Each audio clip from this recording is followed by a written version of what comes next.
Eu me chamo Luiz Antônio Simas, a minha formação é em História, mas eu trabalho como, além de historiador, professor, compositor, tem bastante coisa aí ligada à música popular, e faço um trabalho muito vinculado à cultura das ruas. Tenho 19 livros publicados, e, de certa maneira, o que marca todo esse trabalho é a história da rua.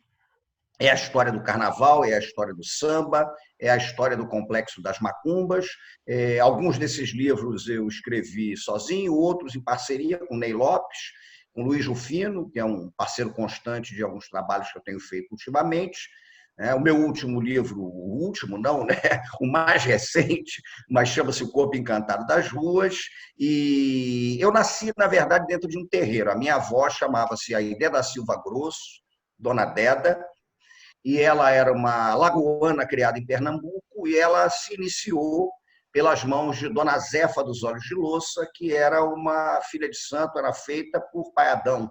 Então, a minha avó ela iniciou-se na Água Fria, no Recife. A minha avó vem para o Rio de Janeiro, eu sou o primeiro carioca de uma família nordestina, ela vem e cria, em 63, um terreiro no Jardim Nova Era, na Baixada Fluminense de Nova Iguaçu. E esse terreiro era uma casa que batia para o Xangô pernambucano, né, Xambá. A minha mãe acabou indo, minha mãe carnal, para o lado da encantaria. Ela se iniciou com o Santo Criolo, que foi o introdutor da encantaria de Mina, no Rio de Janeiro, um paraense. Eu nasci dentro dessa casa, dentro desse terreiro, onde fiz as minhas primeiras iniciações. Eu tinha 2 anos e segui ligado às culturas de terreiro por conta disso. Acabei, em 2000, fazendo uma outra iniciação como Babalaú, e eu vivo dentro dessa questão da cultura do terreiro. Na verdade, um pertencimento que eu tenho, um pertencimento de família que eu levo adiante. De certa forma, as coisas que eu penso, as coisas que eu falo, as coisas que eu faço, né, as músicas que eu componho, os livros que eu escrevo, eles dialogam profundamente com as culturas de terreiro, mesmo que aparentemente eu não esteja falando delas.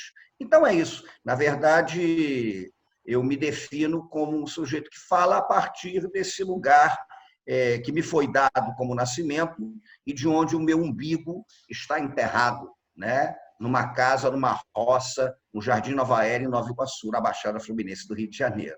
É isso aí. Meu nome é Gildeci Oliveira Leite, sou filho de Xangô Ogum, meu nome litúrgico, que assim podemos dizer, é Aioinã, é um posto, na verdade, no Ilha Chipá, mas aqui eu falo como professor da UNEB, até porque não sou sacerdote e não tenho autoridade para falar por casa alguma, né? Apenas digo a minha filiação. Sou professor de literatura da Universidade do Estado da Bahia, tenho mestrado em literatura na UFBA, doutorado em difusão de conhecimento da UFBA, e a graduação também foi na UFBA. Eu tenho preocupações investigativas na pesquisa relacionadas a mitologias afro-brasileiras e, mais especificamente, o texto literário, né? Eu compreendo que determinados textos literários eles são construídos à luz de arquétipos e também de narrativas, evidentemente, da mitologia afro-brasileira. Bom, e é isso aí, estamos à disposição.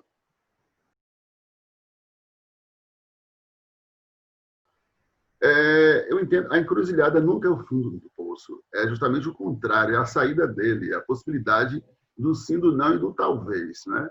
Porque a encruzilhada tem pelo menos 3 possibilidades, o sim, o não e o talvez, até porque Exu traz essas possibilidades do sim, do não e do talvez. A encruzilhada é um momento de decisão, também é um momento em que os caminhos se abrem para que você decida o que fazer. Evidentemente, com orientações, e essas orientações, dentro do meu entendimento da mitologia afro-brasileira, devem ser dadas a partir tanto dos oráculos, pelos quais os orixás se comunicam conosco, e também pelas nossas sensibilidades, né? Então, o que eu acredito e o que eu entendo é que, a partir da perspectiva do policial Nagô, que é Exu, que também é aquele que, portanto, preserva as tradições, mas podem reinventar essas tradições, nós temos que entender o sentido de encruzilhada como o sentido com a carga semântica de oportunidades. Então, o que de oportunidades, quais oportunidades acontecem nesse momento, ou em diversos outros momentos, desculpe, não é? Para que nós podemos tomar decisões corretas ou não. Quais orientações iremos seguir? Nós consultamos os oráculos, de fato, nós seguimos os sinais que são dados pela vida material. Tem uma história em que Oxalá decide viajar para o reino vizinho. Evidentemente que há variações de diversas narrativas afro-brasileiras. Eu prefiro falar afro-brasileiras, né? Que são reinventadas por aqui também. E aí, Oxalá consulta o Babalaô. O Babalaô diz: não viaje, não, porque o senhor não pode viajar agora. A gente está fazendo uma adaptação da história. E o senhor, antes de viajar, caso decida, tem que fazer determinado ebó. Como Oxalá é o Pai Supremo, né? Ele resolve desobedecer e viaja de qualquer forma. Ao viajar de qualquer forma, ele é punido na estrada pelo policial Nagô, por Exu. Essas punições levam a tantas confusões que ele chega a ficar preso no reino de Xangô, seu filho, por determinado período, alguns dizem 16 anos. E somente depois de muito tempo, quando o reino de Xangô passa por algumas dificuldades, e que Xangô descobre que tem alguém preso ali injustamente, é que ele é liberado. Ou seja, no momento decisório, no momento da encruzilhada, até Oxalá teve a oportunidade de tomar a decisão certa ou errada. Ele tomou a decisão errada porque não cumpriu com as obrigações litúrgicas. Então, eu entendo que, nesse momento, é preciso entender quais são os sinais que são dados, né? E partir sempre para as possibilidades de equilíbrio, porque Exu traz essas possibilidades. Então, aqui, são 3 caminhos a serem tomados e nós temos que ter inteligência suficiente para decidir pelo melhor caminho. Então, a encruzilhada, eu entendo que ela nunca é o fim do poço, e sim a saída dele, né? Nunca é o fundo do poço, e sim a saída desse fundo do poço. A encruzilhada é um momento de oportunidades. Eu acho a encruzilhada é fascinante, né? Porque tem um detalhe curioso. Se a gente pega em diversas culturas, o profeta Ezequiel, por exemplo, no Antigo Testamento, ele vê o rei da Babilônia consultando a sorte numa encruzilhada. Então, o rei da Babilônia estava lá, né, fazendo a sua macumbinha na encruzilhada. O Gil Vicente, por exemplo, no Alto das Fadas, né? Ele fala de uma feiticeira, Genebra Pereira, que consulta a sorte na encruzilhada. Os gregos ofereciam a Hécate, né, alimentos na encruzilhada. O padre Anchieta ficou impressionadíssimo, porque ele viu os tupis oferecendo fumo, né, a uma divindade da floresta, que a gente supõe que pode ser o Curupira, por exemplo, numa encruzilhada. Na cultura americana, Robert Johnson faz o pacto, né, para aprender o blues numa encruzilhada. Existe uma tradição entre os violeiros da região do Araguaia, que você faz um pacto, né, numa encruzilhada, passando uma cobra coral por entre seus dedos, para que você tenha a destreza da viola, e, ao mesmo tempo, dizem que na encruzilhada, na cultura popular, o diabo brigou com São Gonçalo do Amarante, né, que é o santo padroeiro dos violeiros, que é uma coisa muito, muito bacana, né? Na cultura Congo, por exemplo, Zazi imola, né, um carneiro numa encruzilhada para com o couro dele fazia ngoma, né, o primeiro tambor do mundo. Entre os congos, encruzilhada é Pambuanidila, que seria a nossa pombagira, né? E aí você vai numa macumba lá e o cara tá cantando: deu meia-noite, a lua se escondeu, lá na encruzilhada, dando a sua gargalhada, a pombagira apareceu. Pombagira é encruzilhada, né? Pambuanidila, os caminhos que se cruzam, bombogira. Eu concordo inteiramente com o professor Júlio Deci, a encruzilhada não é um labirinto, né, onde você não sabe o que vai acontecer, está perdido. Uma vez me perguntaram assim: o Brasil está numa encruzilhada? Eu falei: não só não está, como deveria procurar estar. Então, essa disponibilidade da encruzilhada, a encruzilhada é o lugar da disponibilidade, né? A encruzilhada é o lugar em que Legba, por exemplo, entregam a Legba, o vodum do Daomé, 2 cabaças, né? Uma delas contém o pó da certeza, a outra contém o pó da incerteza, e pergunta para ele qual cabaça ele escolhe. Ele pede uma terceira, quebra as 2 e mistura, né, o pó de uma, o pó de outra, numa terceira. Então, Exu, entre os Nagô, é o Ibaquetá, né, o dono da terceira cabaça. Então, me parece que a encruzilhada realmente é um lugar de você dar respostas responsáveis numa política de afirmação da vida. A encruzilhada te coloca diante desse desafio. A encruzilhada é o lugar em que o extraordinário, no sentido mesmo de sair do ordinário, né? Sair daquele corriqueiro que está corroendo a gente, o corriqueiro corrói, né? E a encruzilhada apresenta a necessidade de você dar uma resposta que seja responsável aos dilemas que estão colocados. É um ponto de encontro, é um ponto de disponibilidade.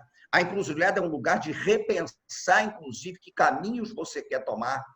E eu acho que nós precisamos mesmo, né, afirmar a ideia de um Brasil que se encontra no fundo do poço, que se encontra no labirinto, mas precisa ir para a encruzilhada. E na encruzilhada também você encara os seus dilemas, na encruzilhada você encara, né, as suas necessidades, na encruzilhada você encara os seus perrengues, as suas dificuldades. A encruzilhada é o lugar da festa, mas é o lugar também que o horror se apresenta para que você encare tudo esse tipo de coisa, né? E é isso, a encruzilhada é Exu, a encruzilhada é o movimento, né? A encruzilhada toda essa. Os corpos encruzilhados são corpos que estão disponíveis para experimentar uma outra coisa, né? A encruzilhada traz a ideia de que você pode experimentar uma outra coisa, você pode estar disponível para transitar por um outro caminho. Então, me parece que a gente precisa disso, a gente precisa pensar a encruzilhada como o ponto de onde podemos observar o mundo, sentir o mundo, perceber o mundo, né? Porque a gente não vê o mundo apenas, a gente vê o mundo, a gente sente o cheiro do mundo, a gente escuta o mundo, né? São diversas percepções. Nesse sentido, a encruzilhada, sem dúvida alguma, né, Exu. A encruzilhada é um título de um livro, O Corpo Encantado das Ruas é o corpo que está na encruzilhada. É Exu. Então, eu acho que a gente concorda inteiramente com o professor. A gente não está numa encruzilhada, não. A gente tem que correr atrás para ficar numa encruzilhada e, da encruzilhada, inventar o mundo.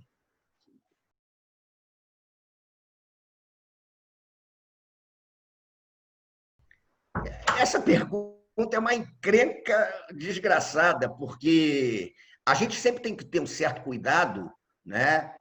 Eu tenho muito cuidado, sobretudo porque eu vejo, às vezes, no senso comum, né, uma percepção das cosmovisões afro-brasileiras ou indígenas também, que é muito carregada da ideia de uma culpa, da ideia de um pecado, né? Então, a gente tem que ter um certo cuidado, porque eu já vi e fiquei muito impressionado com isso, né?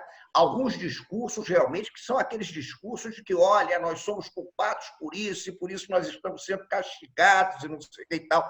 Eu acho que a gente tem que pensar primeiro o seguinte: a grandeza de Orixá, Orixá é incomensurável, né? Orixá é aquela coisa que quando eu vou colocar o meu ebô, a minha canjica para Oxalá, não é porque Oxalá precise comer, eu é que preciso, né? Sou eu que estou necessitado da restituição daquele axé. Mas o que me parece, eu vou só levantar uma bola para o professor Judeci falar, me parece que a gente trabalha nas cosmovisões afro-brasileiras de uma forma geral, com a busca de harmonia entre o visível e o invisível, né? O visível e o invisível estão ali, interagem. Você tem o Orum, você tem o Aie. Harmonizar esse tipo de coisa é crucial. A harmonia entre o que é humano e o que é natural. A gente está em harmonia com o nosso ori, com a nossa cabeça, e, ao mesmo tempo, estar em harmonia com os elementos encantados da natureza, né? O seu santinho, o velho Agenor Miranda, de Baé, ele costumava dizer isso: o orixá é um fragmento encantado da natureza, né? Então, me parece que há uma certa desarmonia aí. Me parece que há uma certa dispersão do axé, né? O axé tem que ser cultivado, a força vital, a capacidade de realização, ela tem que ser constantemente renovada, né? Para que o mundo seja alegre, para que o mundo seja festivo, para que a gente tenha a boa vida que vai nos conduzir à boa morte. Então, essa é uma questão crucial. Me parece que há uma dispersão de axé, não tenha dúvida nenhuma. Quando você tem, por exemplo, o cataclismo que aconteceu em Mariana, com o assassinato do Rio Doce, não é só o Rio Doce que está sendo assassinado. Você está assassinando as divindades que dançam ali, né? Os deuses que dançam ali. O Herderlin tem um poema lindo, Os Rios, né, que ele fala do Danúbio, mas é um poema que eu quase digo que se ele conhecesse o orixá, ele raspava aquela cabeça ali na Alemanha mesmo, e vamos que vamos. Por quê? Porque me parece que essas conexões, né, com os elementos da natureza, essas conexões necessárias com o invisível, essas conexões necessárias com o mundo, se sentir parte integrante do mundo, ter, como diz a sabedoria de Fá, né, a percepção de que o nosso passo não pode magoar a terra. Isso é uma questão que eu acho muito bonita, né? Isso é um oriqui muito interessante. O nosso passo não deve magoar a terra, porque a gente precisa dela. Então, em alguma medida, eu percebo que nós estamos em desarmonia. Eu percebo que nós estamos como coletividade, e aí falo mesmo de mundo, eu falo de país, né? Num processo de dispersão do axé que é brabo. E aí, só para concluir, né? A dispersão do axé, esse processo todo dispersivo, ele é um processo que exige mesmo um esforço coletivo para que a gente possa chegar a um bom termo. A gente não vai nunca, as cosmovisões africanas mostram que sozinho você não é nada, você depende da comunidade que alimenta, né, a própria comunidade, da comunidade que vai contar a sua história quando você for para o invisível. Né? Então, isso é crucial, essa noção comunitária, essa noção de harmonia com o invisível, essa noção de harmonia com os elementos da natureza, essa noção de vitalidade que precisa ser constantemente renovada. A ideia que Exu, ele fuma o cachimbo como quem ingere o que está sendo doado, mas toca a flauta como quem devolve aquilo como vida. Então, a política de afirmação de vida é necessária. Me parece que nós estamos, evidentemente, vivendo uma pandemia, né? Mas a gente tem que entender que há uma dispersão de axé que cruza, evidentemente, com essa pandemia, mas que já vem se desenhando aí de uma forma muito profunda. Então, eu responderia a isso, levantando essa bola, que a gente tem que ter um pouco de cuidado com uma certa visão que trabalha muito na dimensão da culpa, na dimensão do pecado, mas, ao mesmo tempo, a gente tem que buscar uma harmonia de mundo, uma conexão com o invisível, uma conexão com os elementos da natureza, que a gente tem perdido com muita rapidez. E aí a gente se fragiliza, e aí o axé é disperso, e aí a gente está sujeito a uma série de problemas como estamos vivendo agora. Bom, eu concordo com o Luiz Antônio. Concordo, sim. Eu acho que é essa questão da falta do equilíbrio, né? E o que é que seria esse equilíbrio? Eu acho interessante como você traz a simbologia do que nós chamamos das comidas secas, né? Dos ebôs, porque alguns sacerdotes diriam que Iku, que é morte, que é um orixá, e que ninguém quer receber a visita dele, está solto. E que, pois é, e que uma das medidas para que ele volte para o seu devido lugar e que visite menos as pessoas nesse mundo terreno, no Aie, seria fazer com que ele não sentisse o nosso cheiro. Daí, não é isso? Ele não pode sentir o nosso cheiro. E uma das medidas para manter esse equilíbrio e para que ele não sinta o nosso cheiro antecipadamente é, entre outras coisas, reforçar, alimentar a terra, devolver para a terra, retroalimentar essa energia. Esse vir a ser sempre positivo, inclusive através das comidas secas, como você falou, para a comida ao Oxalá. Tem essa questão de não desafiar as normas da mitologia afro-brasileira. Eu trato mitologia como narrativa primordial, não como mentira, isso é óbvio, mas é bom dizer aqui. É claro que vocês entendem o que eu estou falando. Ela é muito importante, porque mesmo Exu, no seu poder, no momento em que ele quis desafiar Iku para uma batalha, ele perdeu. Por quê? Ninguém pode com a morte. Você pode despistá-la, você pode fazer com que o rio de sua vida seja, de fato, livre de armadilhas e que corra até o tempo que deve correr. Você tem que estar maduro para a morte. E o problema, dentro de uma pandemia, é que nós avaliamos, e aí Luiz Antônio pode corrigir e comentar, é que a pandemia faz com que as pessoas não viajem para o mundo espiritual sem a maturidade para essa viagem. É a antecipação inadequada, inconveniente, e que ninguém quer essa antecipação dessa viagem. Então, o desequilíbrio, ele causa todas essas questões, não é? Tanto que, quando a pessoa está madura para a morte, festeja assim.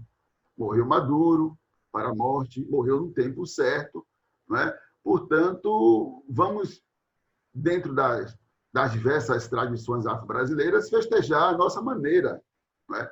Obviamente que nós temos também influência judaico-cristã, isso é óbvio, e vamos chorar. Então, ninguém vai dizer aqui que no ritual da Xexê está todo mundo lá sorrindo com os dentes, como minha mãe disse, com a boca no canto próximo às orelhas. Não, isso não acontece. Entretanto, nós sabemos que, se há essa maturidade, nós nos conformamos com mais facilidade. O grande problema é que, dentro desse desequilíbrio, nós acabamos antecipando, fazendo com que o Araiê, as pessoas, o corpo do mundo dos vivos, vá para o Orum, para o corpo, para o mundo, para as possibilidades do mundo espiritual, dentro da tradução de mais fácil entendimento cristão, já que é a maioria do nosso país, né, para que as pessoas entendam, antes do tempo. Então, qual é a questão? Apelar para que o Mulu seja benevolente conosco, junto com o Nanã, pedir a ele da maneira certa, para que Nanã ouça, e o Luiz Antônio sabe qual é a maneira certa de pedir a ele, nem todo mundo sabe como pedir ao Mulu, ele entende as coisas de forma contrária, é bem diferente, para que Iku não sinta o nosso cheiro, né? Não pode sentir o nosso cheiro. Agora, nós seres humanos, causamos esse desequilíbrio. O importante é a gente tentar retomar essa rota, aprender com as próprias lições de Exu, que ousadamente desafiou até o próprio Iku, a própria morte, e dizer não. Inclusive, já falei o nome desse orixá mais de uma vez, não é aconselhável, né? Não é aconselhável que se fale mais de uma vez. Então, a questão é toda essa, é manter esse equilíbrio, não é? Manter a possibilidade do diálogo com o outro e entender que, dentro das diversas possibilidades de práticas religiosas afro-brasileiras, é preciso cumprir com as obrigações para que o nosso cheiro não seja sentido tão cedo, não é? Para que o nosso cheiro não seja sentido ainda quando nós estamos verdes, porque um dia iremos para lá, não é? Todos iremos para lá, mas o ideal é que essa viagem, dentro de uma linguagem até, eu diria, espírita popular baiana, seja feita no tempo certo, dentro do período dessa maturidade espiritual. Vou fazer um comentário, lembrando do professor Judeci falando que a gente não deve sentir, não deixa ela sentir o cheiro, que é complicado. Na cultura do samba, você tem, por exemplo, a questão dos gurufins, né? E o gurufim é a festa que você faz quando um sambista vai embora, e nos gurufins você canta, você bebe, você dança. E teve uma época que eu estava fazendo um trabalho para escrever um livro sobre a história da Portela, e estava conversando com os mais velhos sobre essa questão do gurufim, né? E aí eles estavam dizendo, não, mas por que a dança, a bebida e não sei o que? Ele falou, não, primeiro porque você está comemorando aquele que se foi, né, na hora certa e tal. Mas aí falaram o seguinte, mas tem outra coisa. A outra coisa é que, quando a gente festeja, a morte está passando lá fora, ela não acha que está tendo um velório ali. Então, ela não aparece para levar mais ninguém. Que tinha aquela tradição do ela vai levar pelo menos mais 2. Então, a gente faz um barulho danado. E aí, quando ela estiver chegando, ela fala, não, ali não deve estar acontecendo nada, porque o pessoal está cantando, está dançando. E é isso mesmo. Até porque, né, a morte, o pensamento ocidental encara muito a morte como um conceito, e as sabedorias afro-brasileiras, elas percebem a morte como uma espiritualidade, né? Então, isso faz uma diferença boa. Essa questão de saber enganar a morte é muito importante. Inclusive, para os abicus, os nascidos para a morte, há a maneira certa de enganar a morte para que para que as crianças não morram antes do tempo. Né? É nascido para a morte, nascido para completar um período, e aí, de repente, você bota um nome indesejável nessa criança, um nome muito feio, para poder, uma pessoa que tem um nome tão feio assim, eu não vou levar, deixa ela aí viva. Ou seja, nós temos que saber enganar a morte. E uma das coisas primordiais é que ela não sinta o nosso cheiro.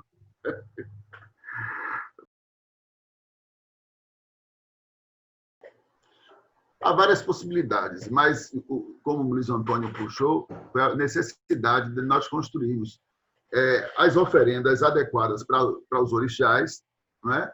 E toda oferenda ela volta para a terra, ela é para realimentar a energia. Ele falou do milho branco, do ebô de Oxalá, salvo engano, foi isso, do milho branco. É uma oferenda. Então, no momento em que você faz as oferendas para Exu, Ogum, Xangô, Iansã, Oxalá, Omolu, Nanã, todos os orixás, você está alimentando também a Mãe Terra. Né? Está alimentando a Mãe Terra, já que tudo volta para lá. E, na medida em que você faz esse alimento, o seu cheiro não é sentido pelo aquilo que é indesejado, pelo que não está no tempo certo para que seu cheiro seja percebido. Nesse caso específico, a morte. Né? Então, são as várias possibilidades de alimentos dos orixás específicos. Mas Luiz Antônio pode complementar. É isso. E é interessante porque cada um de nós, né, evidentemente, tem uma conexão maior com o seu orixá ou com alguns orixás que, enfim, tem canais que vibram mais positivamente. Então, existe uma sofisticação também muito interessante na hora de você dar o alimento, porque o alimento tem que ser o alimento certo, preparado pelas mãos certas. Né? Esse é um detalhe interessante, porque como são conexões de energia muito fortes entre você, o orixá, e a terra que vai comer, a gente tem que conhecer esse tipo de coisa. Né? Então, para as pessoas que não são versadas de uma forma muito simples, existem certos mitos, por exemplo, que mostram por que Oxalá ele não se relaciona bem com a energia do azeite de dendê. Então, é evidente que quando você está colocando um alimento, né, para Oxalá, e por sua vez a terra também vai comer isso, a partir dessa conexão entre você, o orixá, né, e a terra que come, você sabe que tem que evitar o azeite de dendê. Né? Eu, por exemplo, sou de Ogum, o meu orixá gosta muito de azeite de dendê. Então, ele aceita um tipo de alimento que se conecta bem comigo, me dá vitalidade e afasta a indesejada das gentes, né, como dizia o Manuel Bandeira, e alimenta a terra. Então, são conexões muito interessantes. Tem um processo sagrado, nos terreiros existe, por exemplo, a sacerdotisa, a mãe que cozinha, a Iabacê, né, que conhece toda a sofisticação da culinária de santo, e que, portanto, sabe os alimentos que têm que ser dados, e isso é muito bonito, né? Porque, complementando a resposta do professor Judeci, isso é uma conexão mesmo entre você, essa espiritualidade, vou falar espiritualidade para tu entender, essa espiritualidade e a terra que nós pisamos, e o Aie, isso que está aqui, né? Então, é uma visão muito sofisticada, uma visão muito, muito interessante. E tudo, no fim das contas, né? É uma batalha contra a morte. Tudo, na verdade, é uma tentativa de afirmar a vida para que ela te leve apenas no momento em que tem que levar. Né? A morte madura, como falou com muita felicidade o professor Judeci. Orúmila, né? Tem diversos mitos em que ele passa o tempo todo dos 256 Odus, tem sempre um caminho em que ele está lá, e são histórias muito interessantes, muito, né? E ele está lá tentando enganá-las. Tem um caminho lindo em que a morte é enganada, por exemplo, pelo tambor dos Ibeje, que ficam batendo o tambor, e ela, né, é muito bonita. Então, é muito bacana, na verdade é isso. E essa conexão com a terra, essa conexão para que as coisas boas venham, para que a vitalidade venha, né, para que a gente possa realizar as coisas, para ir no momento que tem que ir, para ir no momento certo, não ir precocemente. Acho que é por aí. Deixa eu só complementar uma coisa, Antônio. Achei interessantíssimo quando você lembra aí do poder da cozinha. Porque você deu possibilidade de nós discutirmos dois equívocos com os quais que criam sobre nós. Cozinha não é subserviência, é poder. Eu não quero alguém desejado em minha cozinha. Então, no momento em que alguém vai fazer esses alimentos sagrados, você tem que saber quem você convida. Não é? primeiro, é alguém que é aceito pelo orixá, é de fato a Iabacê, ou alguém que pode substituir a Iabacê, né? E se nós formos avaliar isso dentro da sociedade civil, pelo menos na Bahia, diversas mulheres conseguiram reverter situações desagradáveis em suas famílias através do tabuleiro de acarajé, por exemplo. Eu conheço baianas de acarajé que não são famosas, que sustentam 3 gerações. Acho uma coisa engraçadíssima. Os maridos primeiro ficam torcendo os narizes, né? Depois eles passam a ajudá-las, né, com os tabuleiros. E depois eles percebem, esse negócio dá dinheiro mesmo, deixa eu ficar por aqui. Então, você tem essa relação afro-brasileira com o poder da cozinha. A cozinha não é subserviência nessa perspectiva, ela é poder mesmo. Um outro aspecto interessantíssimo que você levantou foi essa relação entre Oxalá e a aversão ao azeite de dendê, que algumas leituras brasileiras começam a dizer uma série de, me perdoe, bobagens. Por exemplo, quando você trata que Oxalá não gosta de azeite de dendê, que é o correto, que é acertadíssimo que você está dizendo, algumas pessoas se aproveitam disso, alguns discursos, para dizer o seguinte: tá vendo? Oxalá gosta das coisas brancas, porque azeite é coisa de preto. Então, até Oxalá não gosta de Exu, já que Exu é o Elepô, o senhor do azeite de dendê. Um grande equívoco, uma grande interpretação equivocada. O fato de Oxalá não gostar do carvão e do azeite de dendê não quer dizer que ele não seja um homem negro, uma divindade negra, uma energia negra. Né? Até porque, quando nós falamos em energia negra, tem um capital simbólico extremamente negativo nesse nosso mundo. Então, é importantíssimo fazer essa relação dos alimentos e, inclusive, da não apreciação de Oxalá ao azeite, mas, acima de tudo, do reconhecimento que Oxalá é um homem negro, né? Que Oxalá é uma divindade negra.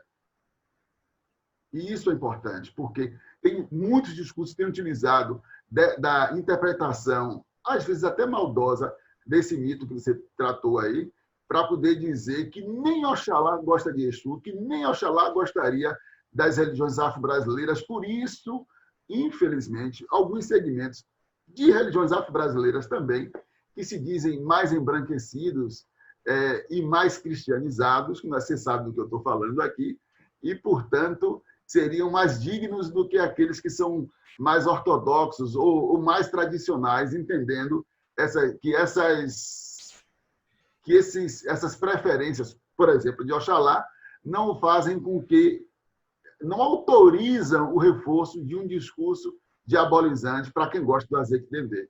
Eu gosto de Raul Lodier, ele diz: tem dendê, tem axé. É isso. E tem uma coisa que isso, em larga medida, é um completo desconhecimento ou uma manipulação sórdida do mito, né? Porque o mito é a história exemplar que se relaciona com o rito que a gente faz. Né? O mito, perfeita sua colocação, o mito não é uma mentira, o mito é um sistema explicativo de mundo, né? E o mito justifica o rito que está sendo feito. Então, certas interpretações ou desconhecimento do mito, né, acabam produzindo essas deturpações absolutas. Mas é perfeito, é isso aí. Infelizmente, mas nós estamos aqui para dialogar e tentar contribuir para desfazer essas coisas, né?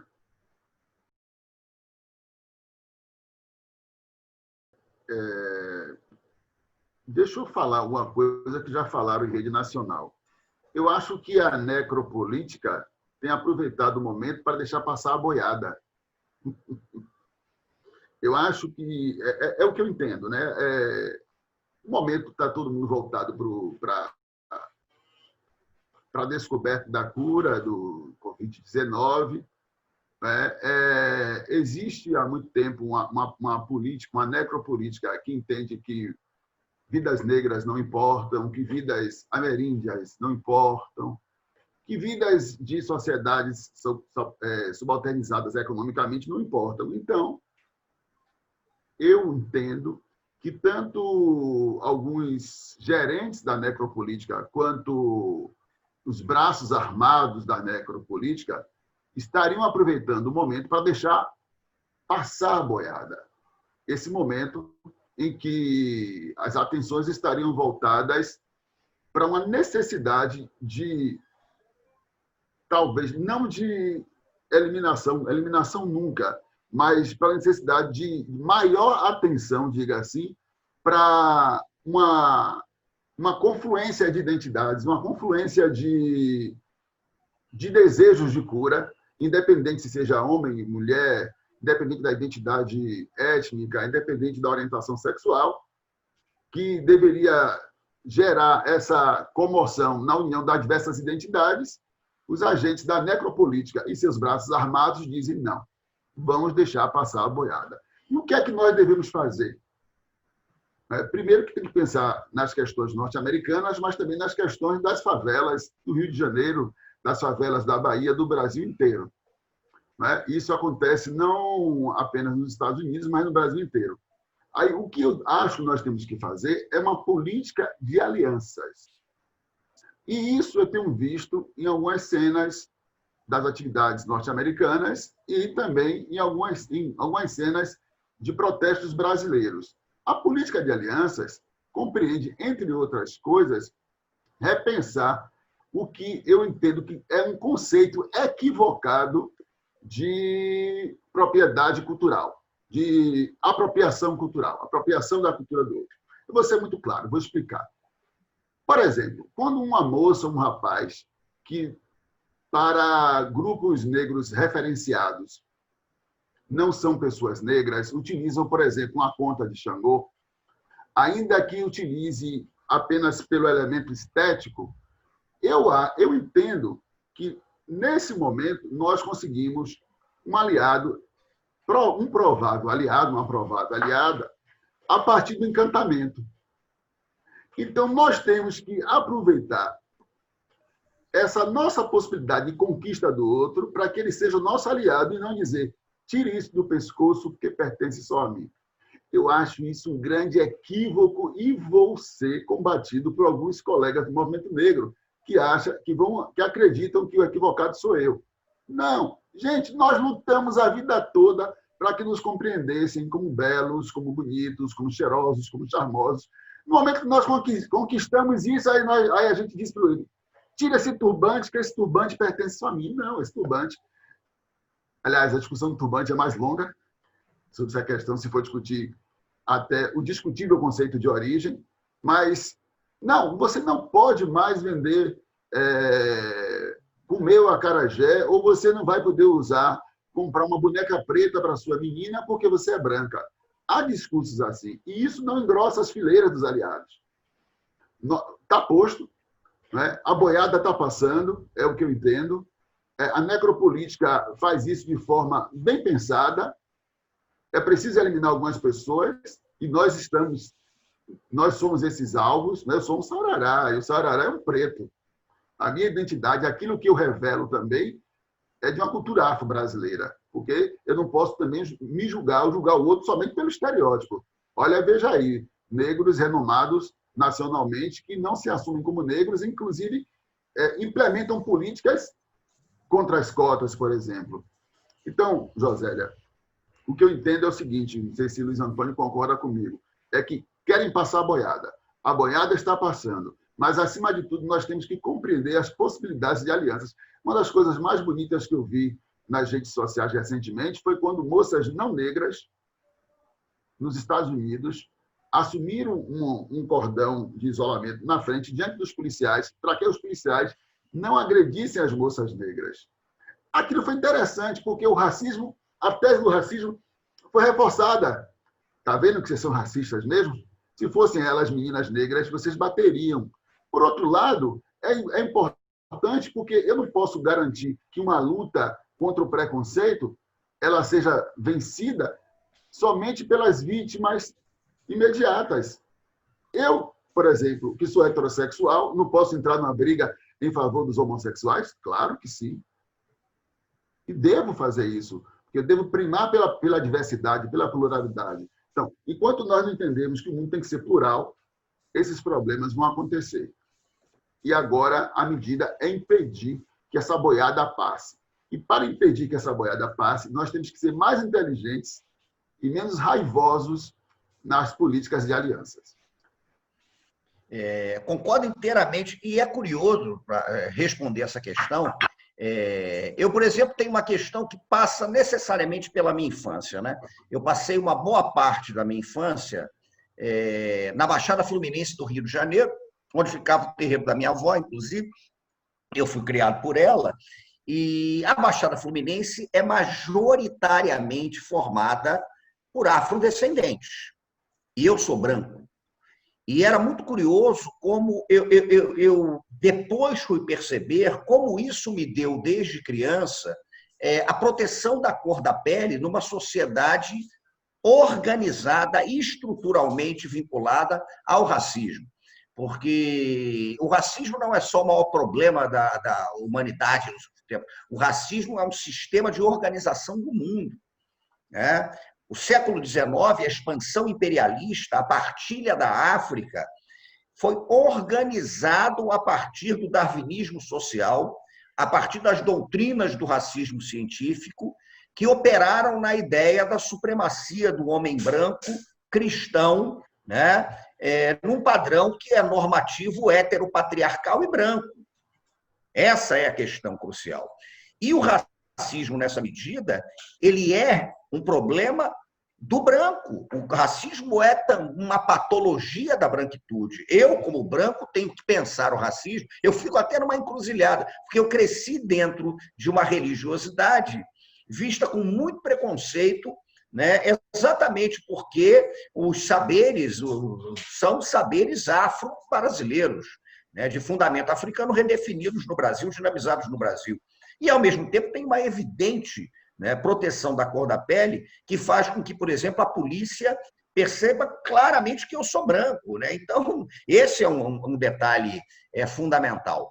Mas, nesse processo todo, eu vejo, por exemplo, o caso da Inglaterra.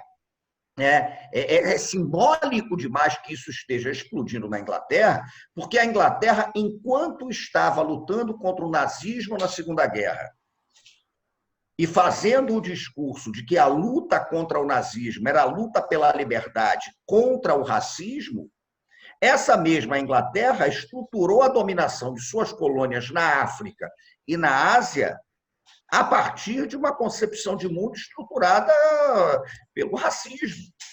A mesma Alemanha, que é genocida na Segunda Guerra Mundial, ela é a protagonista de um genocídio pouquíssimo mencionado, mas é que é o genocídio da Namíbia durante a expansão imperialista. Então, há uma organização de mundo que se estrutura a partir do racismo. Essa organização de mundo, ela repercute na educação. Porque durante muito tempo, né, tem uma coisa que... O Fanon, por exemplo, dizia uma coisa que eu acho muito interessante. Fanon falava que você tem o racismo que se expressa na impressão da cor da pele, você tem o racismo que se expressa no campo do simbólico, porque, olha só, tem muita gente que pode achar que não é racista, dizendo que não tem problema com negro, com negra, né, com índio, mas se desqualifica esses saberes como inferiores, está operando na dimensão do racismo. Então, se você vira, por exemplo, e diz, olha, não tem problema nenhum com o negro, com a negra, nenhum problema, pelo contrário e tal, aquele velho discurso racista, tenho amigos e amigas que são... Agora, esse negócio aí de candomblé, de macumba, isso é racismo. Com certeza. É lógico. E uma obra cruel do racismo, cruel, é quando ela incute na vítima a noção de inferioridade de sua cultura. Sim. E nós temos uma escola que, durante décadas e décadas, foi branca e continua majoritariamente sendo. Então, quando você vira para uma criança negra nos Estados Unidos, na Inglaterra, aqui, e você dá para ela 3 semanas de aula sobre o Renascimento italiano, e eu, obviamente, acho que o Renascimento é pertencimento da humanidade, é de todos nós, né? Mas quando você faz isso e não fala da sofisticação, por exemplo, da cosmogonia, né, dos povos africanos, quando não fala da arte sublime dos Maconde, né, da cerâmica marajoara, das máscaras de Leifé, que é sublime, você está operando numa dimensão que incute na criança negra a noção da inferioridade da sua cultura e incute na criança branca a patologia do complexo de superioridade. Nós, brancos, a gente tem que ter um trabalho muito sério para combater a nossa neurose. E a nossa neurose é achar, por exemplo, que nós somos por alguma razão superiores. A nossa neurose se estabelece quando, numa primeira aula de filosofia, né, para o ensino médio, o currículo diz que você tem que falar que a filosofia nasceu na Grécia. A grega nasceu, mas e a não grega? Né? E os outros saberes? Como é que é isso? Então, me parece que eu concordo inteiramente, fiquei refletindo em cima aqui do que colocou o professor Judeci, concordo inteiramente. Né? Há uma reação, há uma organização, há uma bola sendo levantada. Né? Isso, por um lado, é muito bom, porque quebra a naturalização do racismo como sistema de que organiza o mundo, mas, ao mesmo tempo, há uma reação enorme dos setores ultra-reacionários que sofrem dessa patologia da supremacia branca, né? E que estão fazendo isso mesmo, a boiada está passando. Então, articulações as mais variadas em torno disso, né? O reconhecimento, o professor Judeci falou da questão, por exemplo, do negro que tem que reconhecer os aliados. Eu falo do lugar que me cabe, que é o lugar do branco, que precisa reconhecer que é portador de uma superioridade que não é inata, ela foi historicamente construída e que isso é uma patologia. Então, nós precisamos nos despir desse processo todo para que, genuinamente, para concluir, genuinamente a gente perceba que essa é uma causa coletiva. Porque eu falo, por exemplo, quando falo com uma garotada, quando falo, por exemplo, uma coisa que eu faço muito trabalho com educação, com professores de história que pensam como trabalhar cultura afro-brasileira em sala de aula, eu digo sempre uma coisa: a primeira coisa é não trabalhar a partir de uma visão paternalista. Porque eu ouvi muito discurso de professor e dizendo aquela coisa, não, porque o Brasil tem uma dívida histórica, eu acho que tem. Né? O Brasil precisa fazer isso porque os indígenas foram vítimas de genocídio, os negros escravizados. Olha, antes de mais nada, você tem que ensinar e aprender isso porque é bonito, porque é experiência de liberdade, porque é sofisticado, porque amplia o repertório de mundo. A mitologia dos orixás é ampliadora de repertório de mundo. Ela é produtora incessante de beleza, ela é produtora de filosofia de altíssimo nível, ela é produtora de estética, ela é produtora incessante de beleza, e é isso que nos redime. Então, ter essa percepção é crucial para que a gente tenha condições, portanto, né, de destroçar esse sistema de mundo que organizou, né, o mundo contemporâneo a partir da questão do racismo. Perfeito.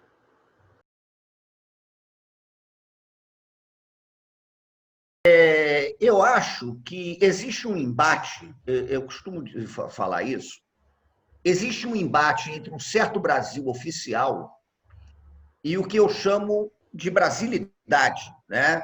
Uma certa comunidade de sentidos que passa, né, pela cultura, que passa pelo corpo, que passa pela festa, que passa pelo cheiro, que passa pela comida, que passa por isso tudo. Esse Brasil oficial, né, e muita gente tem falado, por exemplo, do fascismo e tal, ok, a gente pode discutir o conceito em outro momento, mas é um Brasil oficial que continua circulando em torno da construção da colonialidade. Ele é colonial. Então, o que a gente está vendo aí, né, é um Brasil, o personagem que eu acho que, de certa maneira, simboliza esse troço todo, é, por exemplo, o Domingos Jorge Velho, um bandeirante apresador de índios, destruidor, né, de quilombos, o homem que combateu Palmares, que dizimou a Confederação dos Cariris. Né? Então, há um Brasil oficial, né, que, com exceções, ele o tempo todo atua no sentido, né, da depreciação, da heteronormatividade, do poder patriarcal do branco, da visão de mundo forjada no alpendre da Casa Grande, que é concentradora de propriedade, que é domesticadora dos corpos, porque o primeiro grande ataque que o colonialismo faz é o corpo normatizado e domesticado, como o corpo arado, o corpo inchada, o corpo escravizado. É o corpo da mulher domesticado numa lógica meramente reprodutiva ou a serviço da virilidade do macho. É o corpo do macho domesticado no discurso da virilidade, preparado para exercer a virilidade, uma virilidade muitas vezes expressa de maneira violenta. É o corpo em pecado, com medo do santo ofício da Inquisição. Então, esses corpos domesticados, né, são os corpos do projeto colonial. E me parece que o que a gente está vendo no Brasil é que, se de um lado há esse Brasil oficial que vê o mundo do alpendre e da Casa Grande, né, um Brasil que é violento, um Brasil que é genocida, um Brasil que é domesticador dos corpos, um Brasil que, se o corpo não se adequa mais àquele tipo de função subalternizada, é um corpo que não pode continuar vivendo, um Brasil que se apavora até hoje, né, com os gritos de liberdade que saíram do Haiti e se espalharam pelas Américas. Então, há uma questão histórica aí que é muito forte, que é muito profunda, né?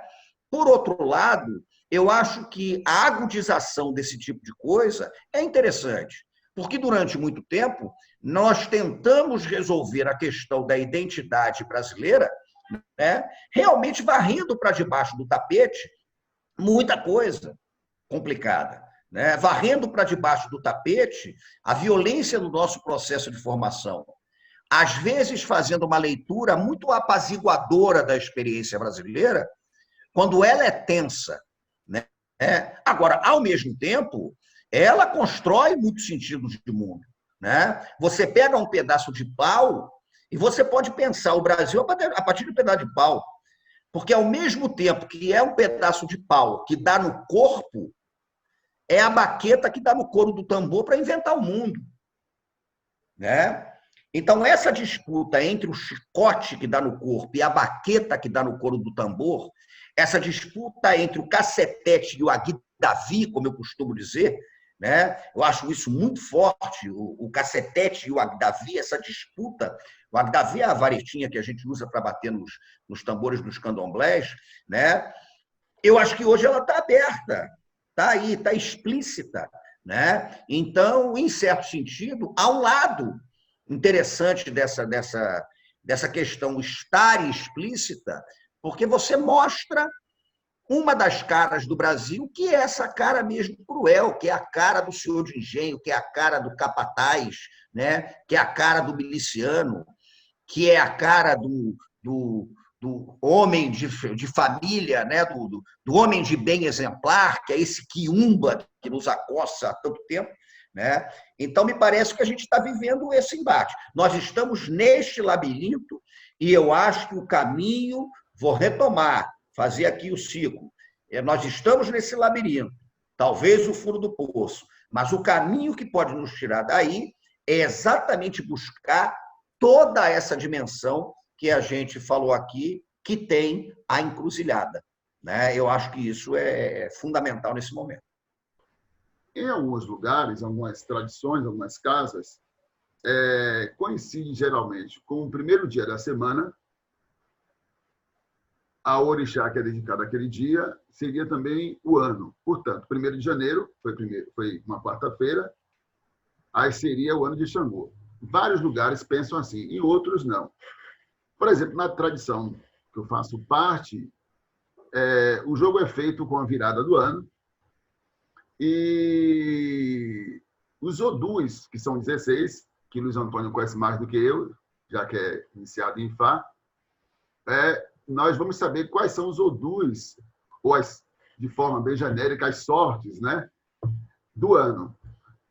E esses odus são relacionados a determinados orixás. Então, primeiro, problematizar essa questão de nem todo lugar, nem toda a tradição afro-brasileira coincide que o regente da casa coincide com o regente do dia da semana. Portanto, pode coincidir, como o primeiro dia da semana foi quarta-feira, dia de Xangô e Iansã-Obá, ser um desses três, ou os três, pode coincidir, mas não necessariamente, obrigatoriamente. Então, eu ouço muitas pessoas dizerem, 1º de janeiro será um sábado, então deve ser de Oxum, Iemanjá ou Naná. Não sei. Pode ser que sim, pode ser que não. Embora eu respeite também essas tradições e acho que eles também estão certos. Nós estamos certos eles também estão certos, não tem ninguém errado. Um outro aspecto é para a gente não associar o fato de ser ou não um ano ligado a Xangô, e aí pressupondo que seja um ano regido por ele, a questões catastróficas, né? Xangô traz a justiça. E as pessoas do axé costumam dizer que o Oxê, portanto, o machado duplo com duas lâminas de Xangô, traz o equilíbrio e, portanto, não peça justiça a Xangô se você não estiver agindo de forma justa, porque o machado vai pender para os dois lados.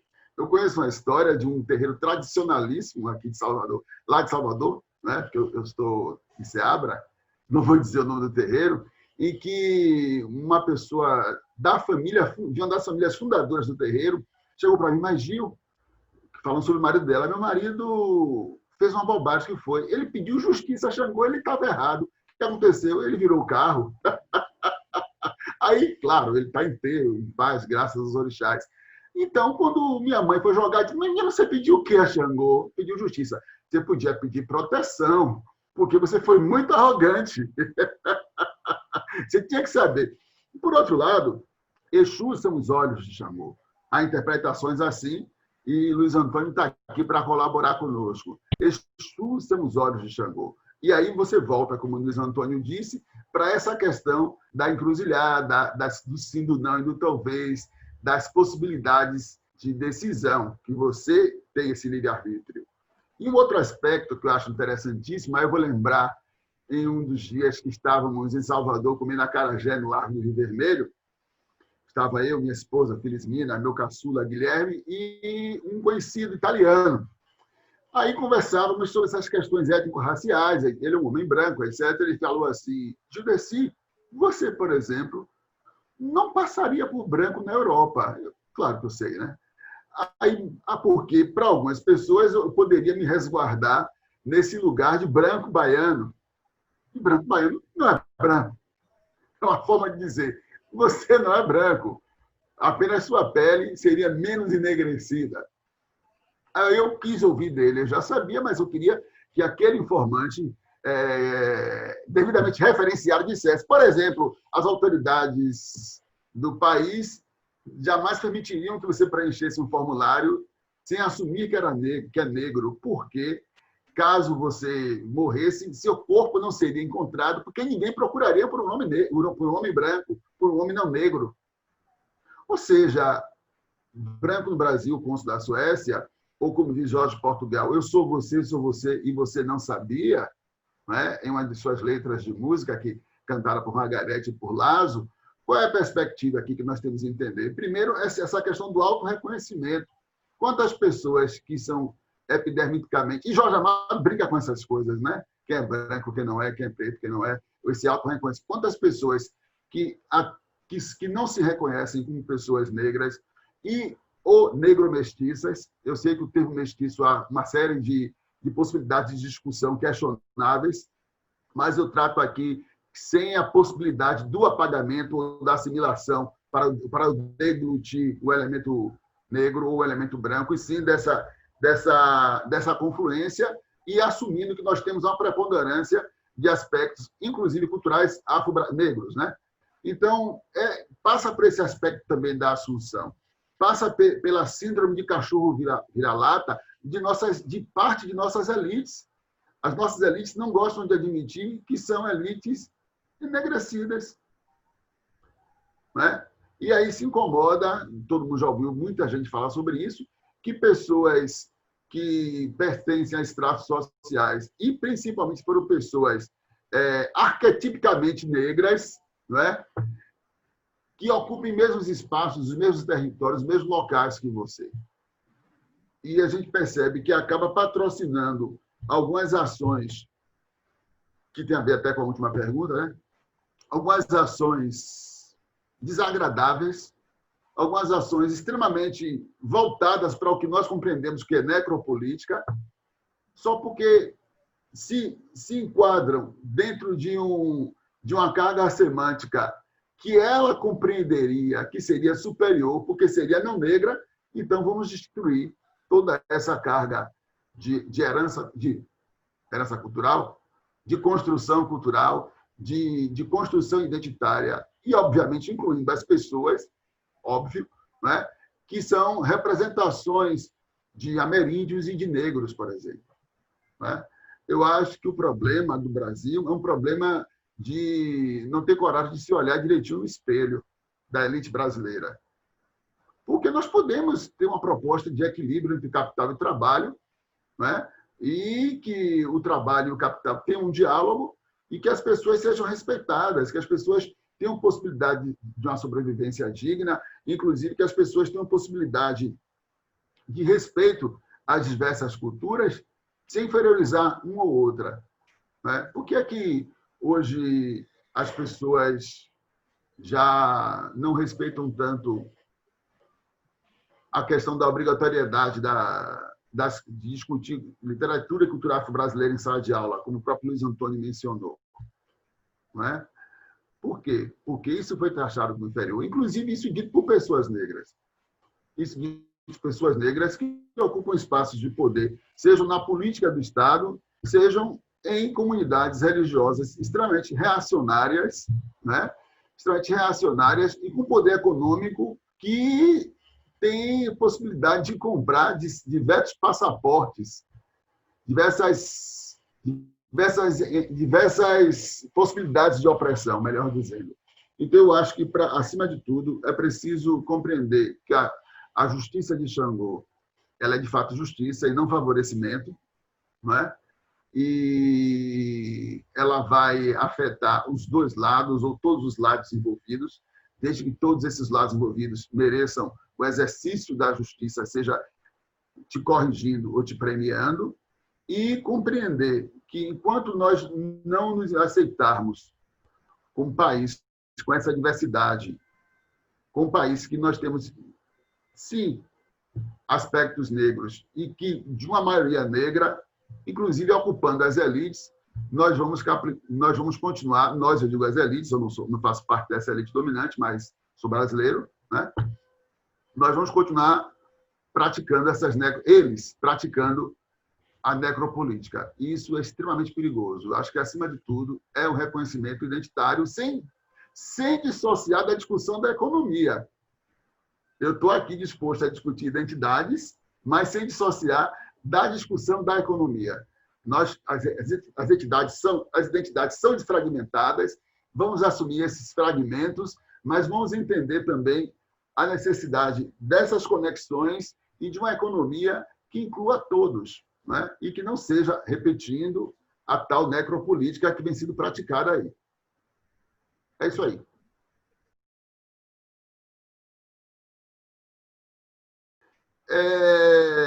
Eu vou falar de um clichê, mas os clichês, às vezes, são extremamente necessários. Nesse período, a gente está aprendendo uma coisa que deveríamos saber desde muito tempo, mas bem a vida. Quando eu vi uma reportagem com um provável depoimento, não posso garantir, se bem que foi por um veículo bem confiável, veículo de comunicação bem confiável, de uma herdeira de um grande banqueiro. Ainda que essa mensagem tenha sido um fake, essa mensagem ela se torna verdadeira pelo seu sentido, pelo seu capital simbólico, dizendo para que as pessoas se cuidem, porque ela é uma pessoa milionária, que mesmo assim, o patriarca da família, com todos os recursos disponíveis, não houve falta de atenção, não houve falta de atendimento médico, não faltou dinheiro nem atenção dos profissionais de saúde. Faleceu diante do Covid-19, a gente começa a repensar, será que vale a pena tanto acúmulo de capital? Será que vale a pena mesmo trabalhar a vida toda para depois gastar o dinheiro com a doença? Trabalhar sim, mas será que vale a pena essa sede de dinheiro? Acho que a grande mensagem é essa: o maior bem que nós temos é a vida. Não é? E, de forma até, eu ouço muito nas redes sociais as pessoas dizerem: é doença de rico. Não é doença. Por alguns motivos que nós sabemos, no Brasil começou com as classes mais abastadas, mas é doença. E isso, a doença, a tristeza e a morte acaba igualando a todos, que é extremamente clichê, mas é necessário repetir.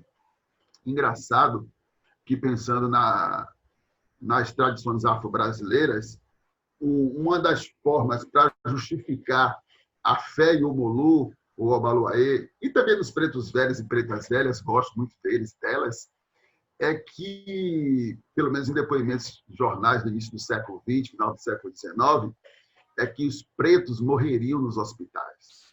Os pretos não seriam bem tratados nos hospitais. Então, era melhor que os pretos ficassem em casa, tratados por Omolu, Obaluaê, os pretos velhos e as pretas velhas. Já, sobre os pretos velhos, já vejo já no início do século XX, né? Nas 3 primeiras décadas, nos jornais. Só que a gente percebe que, diante da pandemia, nenhum capital resolve. Pretos e brancos podem morrer. E a gente percebe também, no caso específico do Brasil, a necessidade de um sistema de saúde pública, né? A necessidade de um sistema de saúde que atenda os menos favorecidos. Do contrário, nós vamos continuar nas mãos da necropolítica, continuar rezando por Omolu, o Obaluaê, pelos pretos velhos, as pretas velhas, mas sem a oportunidade que essas entidades orientem os médicos. Porque nós sabemos que nós precisamos da espiritualidade, mas nós precisamos também dos médicos. Por isso que nós tratamos da medicina, da ciência. Nós não somos bobos. Por isso que nós tratamos Omolu Obaluaê como médico dos orixás, né? Nós entendemos, nós não passamos uma receita para a cura e sugerimos que a pessoa não vá ao médico.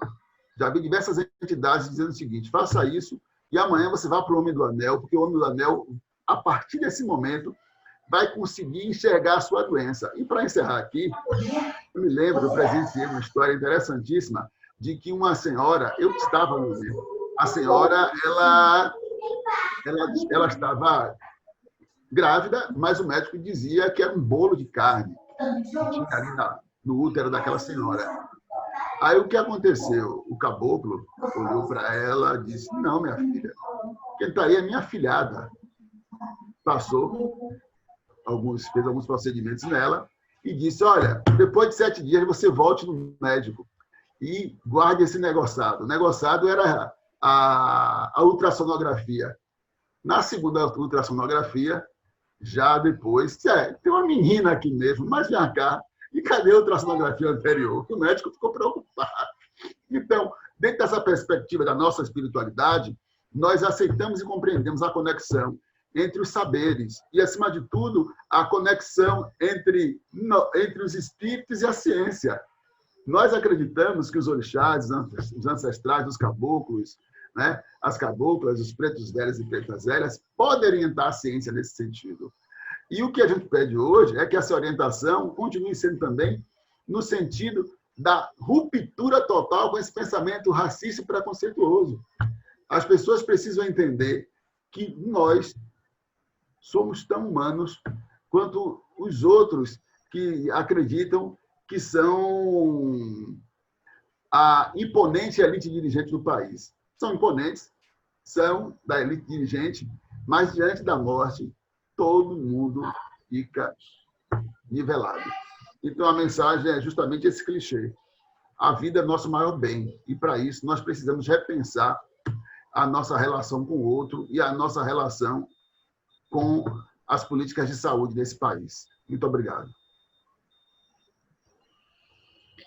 Eu acho muito difícil a gente tecer algumas considerações sobre o que vai acontecer, como é que a gente pode pensar nisso, mas eu me apego muito a esses saberes, né? O que eu tenho chamado de macumba-aforismos, né? São aforismos que a gente encontra nos cantos, nos oriquis e tal. E eu me recordo, por exemplo, que existe um grande caboclo dos candomblés de caboclo, e que baixa em algumas umbandas, que é o Caboclo da Laje, E o ponto mais famoso do Caboclo da Laje é o Pedrinha Miudinha, de Aruanda, e num trecho desse ponto, né, que é o Pedrinha Miudinha de Aruandaê, Lajedo tão grande de Aruandaê, ele fala: três pedras, três pedras lá na minha aldeia, uma é maior, outra é menor, a mais pequena é a que me alumeia, a miudinha é que me alumeia. Eu acho que a gente tem que estar muito atento, né, porque a Pedra Grande não nos levou a nada. A Pedra Grande, esse desejo de consumir, né? Esse ser para o consumo, né? Esse ser que busca obsessivamente ocupar um lugar de destaque num sistema produtivo que é uma máquina de moer carne de gente, isso não leva a nada. Agora, aquela pedrinha miudinha, e a pedrinha miudinha está no saber cotidiano, e a pedrinha miudinha está nas filosofias não brancas, e a pedrinha miudinha está em você enxergar uma outra perspectiva de mundo. Aquilo que você não observa está faiscando e pode representar um elemento de afirmação da vida. E o Caboclo da Laje fala que são três pedras, uma é maior, outra é menor, a miudinha que nos alumeia. E a terceira pedra qual é? Nós somos a terceira pedra. Né? Nós somos a terceira pedra que temos que buscar esse tipo de coisa. Então, concretamente, enxergar o outro, perceber a pedra miúda. A pedra miúda é escovar a história contra pelo, por exemplo, como dizia o Walter Benjamin, né? O que o Benjamin fala, o Caboclo da Laje também fala nos seus pontos, né? Então, isso eu acho que é muito relevante. A gente está atento à necessidade de refazer os nossos saberes cotidianos, refazer as nossas práticas cotidianas. Trabalhar numa perspectiva de reencantamento da rua, reencantamento da vida. Ousar outras miradas. Então, de certa forma, essa crise toda é um convite para que a gente olhe para outras coisas, para que a gente tente outras miradas, outras percepções de mundo. E essas percepções de mundo, elas são políticas afirmativas de vida. Porque há um detalhe que a gente tem que lembrar, né? O contrário da vida não é exatamente a morte, o contrário da vida é o desencanto. Por isso a gente aprende nesses saberes, né, que há mortos muito mais vivos que os vivos e há vivos muito mais mortos que os mortos. São os vivos que não dançam. Né? Então, ter uma afirmação de vitalidade, tentar entender também a tarefa da reconstrução, porque nós temos a tarefa de reconstrução de um país. Nós temos a tarefa de reconstrução, ao mesmo tempo, da nossa relação com o vizinho da esquina. Então, pensar essa dimensão do Caboclo da Laje, pensar nesse enigma que ele propõe, né, para observar a pedra miúda e, a partir dela, conseguir reconstruir uma política de afetos, uma política de respeito, uma política de afirmação profunda da vivacidade do encantamento do mundo, eu acho que é uma tarefa que a gente tem. Essa tarefa está colocada, essa tarefa está no centro da encruzilhada e a gente tem aí os caminhos para que a gente siga. Tomara que a gente, enfim, perceba que não é o labirinto, não é o fundo do poço, é a encruzilhada, né? O nosso destino para que a gente viva uma aventura mais bonita de mundo. É isso aí, muito obrigado. Axé.